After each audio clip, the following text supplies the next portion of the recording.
Come on then, move. I just wanna go out and walk with you. Alright, that's enough. Baby, you know I just like to talk with you. You don't have to tell me anything that's new. I just wanna go out and walk with you.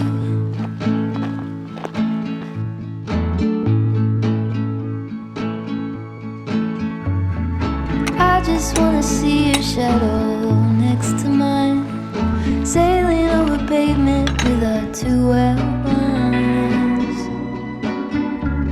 I like to see the shape you're in from time to time. I just wanna see your shadow next to mine.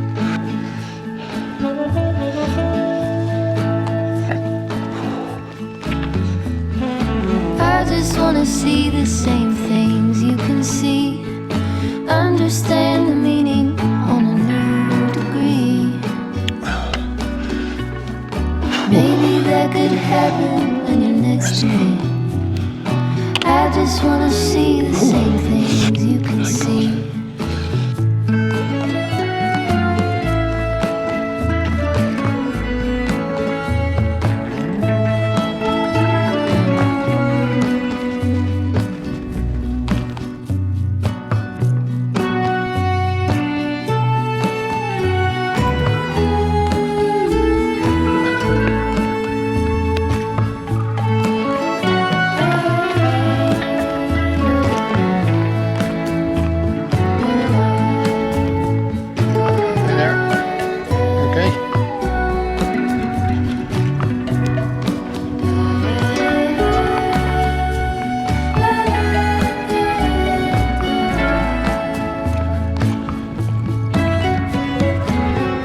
just wanna go out on a walk with you.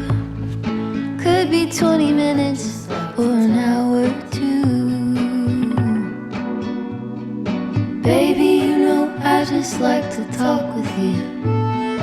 I just wanna go out on a walk with you. Baby, you know I just like to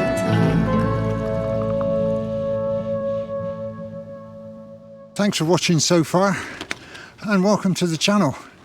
I'm in the Black Mountains and I'm actually on Black Mountain, which is a sort of fairly innocuous lump part of the way along Hatterall Ridge. But it is a Hewitt, and I set myself the challenge a few years ago of camping on all the Hewitts in Brecon Beacons. And this is one of the last ones in the Black Mountains that I've got to do, so here I am. I've had a lot of trouble finding a pitch. It's a lot windier than forecast. It's a lot more cloudier than forecast. But it is at least warm, so that's not too bad. I've had a right struggle getting the tent up in the wind. It's not too bad at the moment, but then in a minute some gusts will come along and it really bangs into the tent. And I was quite worried because I've seen videos of people breaking the poles on this tent. This is the Durston X-Dome 1 Plus with these scarily skinny carbon poles. Anyway, I've got it up safely. I've put my trekking pole at the back to hold the that up, and I've got another one above the camera here to hold this end up. Guides are out, pegs are in, so should be fine now. It's getting on. It's nearly 20 past 8. I didn't set off till quite late, and it was a lot farther to walk here than I thought before I started actually planning, but there you go. The sun's just about to go down. There is not going to be a sunset because there's black clouds all over there. So I'm going to get my kit in and then we'll get the kettle on and get a brew, put some clothes on. I've still got my shorts on here, and yeah, get set up for the night. So here's my pitch. Stupidly near the path, but it's holding up all right. The wind's definitely eased off in the last 10 minutes, quarter of an hour. You can see where I am, sort of pretty much in the middle of nowhere, but I am, as you can see, right next to the path, which is the only bit of grass I could find in this here. this marks the top, 703 metres. And this path is the border pretty much between England and Wales. So my tent is in England and this heather over here is in Wales. Sun's already gone down, so we're just waiting for it to get dark, I guess. So I'm going to get in the tent, finish setting up, get the kettle on. The sun will come up over there somewhere. Hopefully we'll get a sunrise worth seeing about 6 o'clock in the morning, but at the moment it doesn't look very hopeful.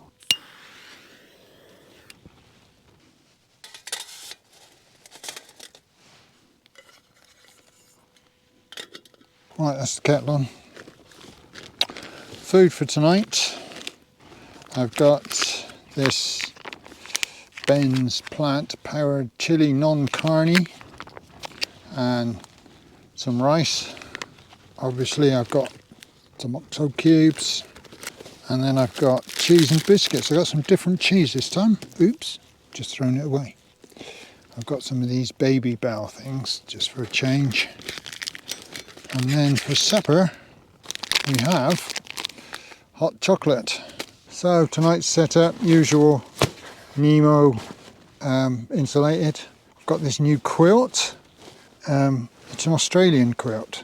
I won't be able to tell you too much about it until I've used it a few more times really. It's supposed to go down to -1, but you know, that's not happening this time of year, is it? I've got some new shoes, as you can see, nice bright blue. These are the Ultra Lone Peak 9 Plus. I previously had Lone Peaks. They were a black pair. I think they were 5s. And the sole on those wore out quite quickly, to be honest. And I wasn't very impressed with that. So I moved from the Lone Peaks to Topo Athletic, I think Ultra Ventures or Terra Ventures, because they had a Vibram sole but still had this like wide foot box. But they're a swine to get. They're always out of stock, and in the end I bought some off a German company. But now these Ultras have a Vibram sole, as you can see. There is a 9 which has the normal whatever material Ultras make their soles out of, and the 9 Plus, which is a sort of European thing I think, which has a Vibram sole. So I've gone back to these. So far I've probably walked about 40 miles in them so far, and yeah, doing well. Also I don't know if you can see this, but toe socks, Injinji toe socks. I don't really suffer from blisters, but I thought, why not try them? So I did. They're a bugger to get on, but once you get them on, actually, they're really comfortable. So I've got a pair now, so I'll have to wear them. I don't really notice too much difference between having these and having my usual socks, but you know, why not try stuff? And yeah, I say once you've got them on, they're really good. But getting them on's a bugger. Well, I'm going to put my tea on. As I say, I've got this chili and rice to cook up. Finish me oxo, and I'll get back to you in a bit. Nice.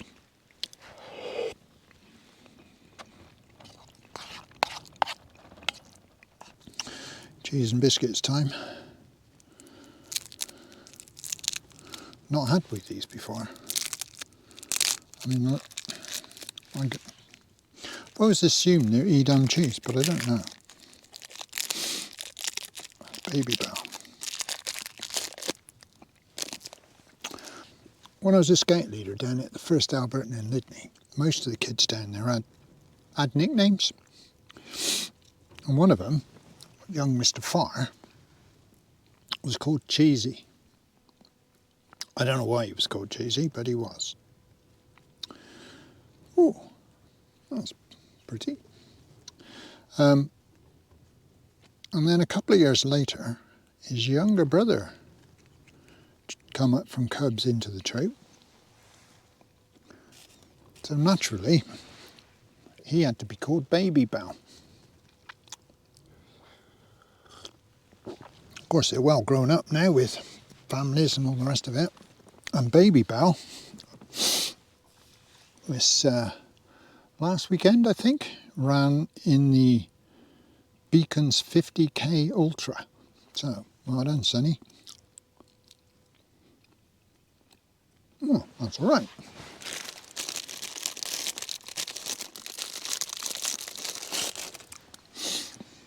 Yeah, I enjoyed being a scout leader, it was good. Let's just check the tent and everything looks good. Guidelines are, they're just there to steady, not really to pull. So, all the pegs look good.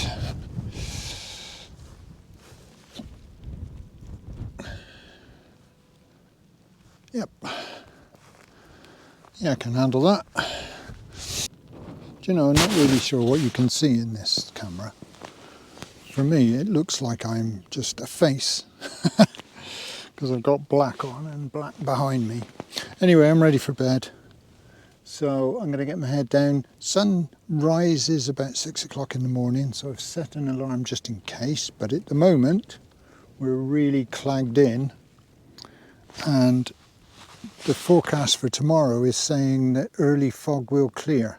So anyway, I'll have a look at the door at 5 o'clock-ish, or 5:30-ish, 1:45 or something like that.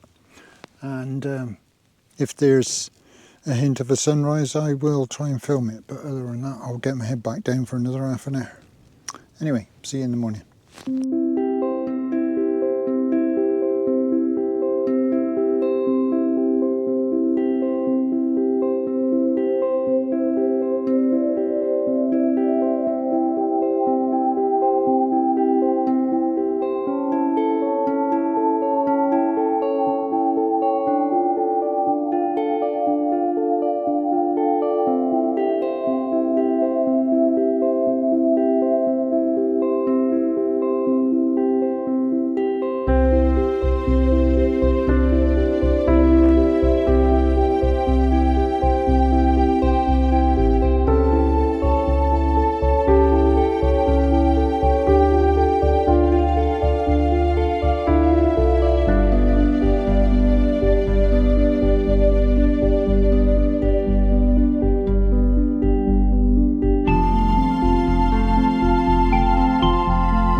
And there we are, all packed up, ready to go.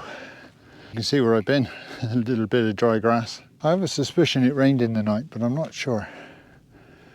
It could have just been that fog that came down, got everything absolutely sopping. But anyway, ready to go, just get the bag on my back. I've got about nearly 6 miles to walk back. Good night, good night. Don't know if you can see in this camera, but there's odd little bits of fog down in the valleys. Right, time to go.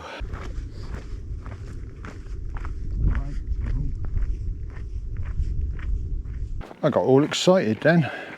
It's a chap in one of these paraglider things came up over the hill. I thought, he's going to fly by me, that'll look really good. And then he didn't, which is a bit annoying. But there you go, can't have it all.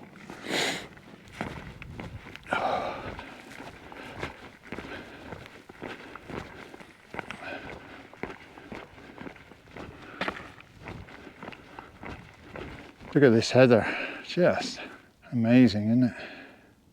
Just beautiful.